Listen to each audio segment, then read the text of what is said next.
Let's talk about college admissions, but this won't be as scary as your family during the holidays, I promise. The college application process can be super time-consuming and super overwhelming, but if Purdue is on your list of colleges to apply to, which it should be, duh, I'm going to break down everything you need to know to apply to Purdue.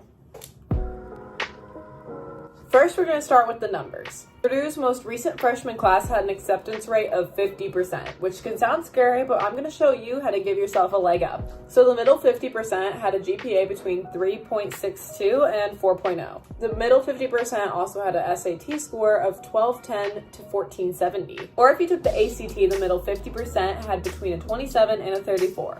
Don't space out, just a couple more numbers. Even if you are worried that you're not hitting those numbers specifically, it actually matters a little bit more what college you're applying to versus Purdue as a whole. If you apply for a college such as the College of Agriculture, they had an admission rate of 62.1%, and their SAT middle 50% was between 1100 and 1320, along with their ACT middle 50% being between 24 and 30. So, don't get too scared. However, some majors are a little bit more difficult to get into, such as computer science has an admission rate of 35.9%. Their SAT middle 50% was 1420 to 1540, and their ACT middle 50% was 24.8 to 30. Now, if most of what I just said doesn't make any sense to you, let me break down what the SAT and ACT even are. So the SAT and ACT are basically big tests to test you to see how ready you are for college work.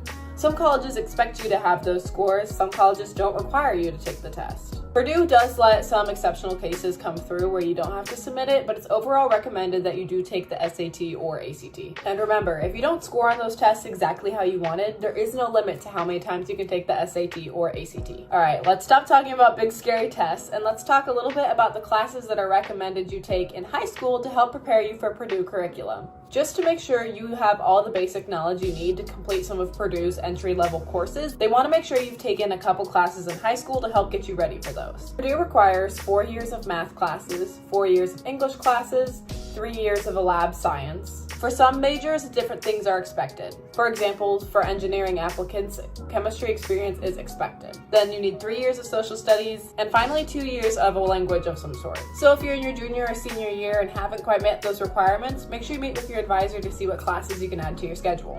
So we've got our scores, we've got our classes, and we've got our grades. What comes next? Next, many colleges, including Purdue, require a personal essay to be written. This is just so that way Purdue admissions can get a better idea of who you are. So between all the numbers and statistics, they can get a sense of who you are as a person. This is your opportunity to highlight your strengths outside of your academics. Currently, Purdue has 7 different essay prompts you can answer, so you can choose which one resonates with you and your story most. There's no right or wrong way to go about this. Some take a more straightforward approach, some take a more creative approach, and both can work. However, it's important to spend time on it and really show who you are as much as you can in your essay. I know I talked about all my clubs and organizations that I was involved in with high school, how it impacted me, how it shaped the person I am today, and how I impacted those organizations. Because ultimately, all of that shaped me as to who I am now. And it showed my level of commitment outside of my courses. But make sure to write about what's most important to you. Here are a couple more things to keep in mind when filling out your application for Purdue. Mentioning an extracurricular or club of some sort can definitely give you a leg up. So if you took a lot of classes, got good grades, and were involved in a club or extracurricular, it can make a really good case for you. And if you get a couple bad grades here and there, it's not the end of the world. Almost more important is that you show improvement over time. Though the senioritis can hit us all, it's still important to put in effort your senior year because colleges are going to see that. They want to see students who are going to keep striving to do great, no matter the circumstances.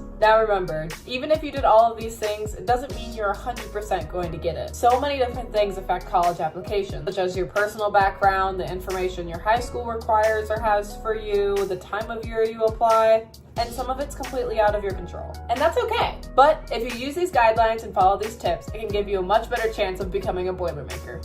And hey, even if you don't get into your specific major, it's not the end of the world. There's always opportunities to be accepted to other programs and transfer later. And you might even find something entirely new that you end up liking more. College is full of change and decisions, so keep in mind that you might not get your first pick. However, your second pick might be something you love more. Unfortunately, the early deadline to apply did pass, but you can still apply to Purdue if you're an incoming freshman by January 15th. So make sure to get those applications in over Christmas break. Thanks for watching!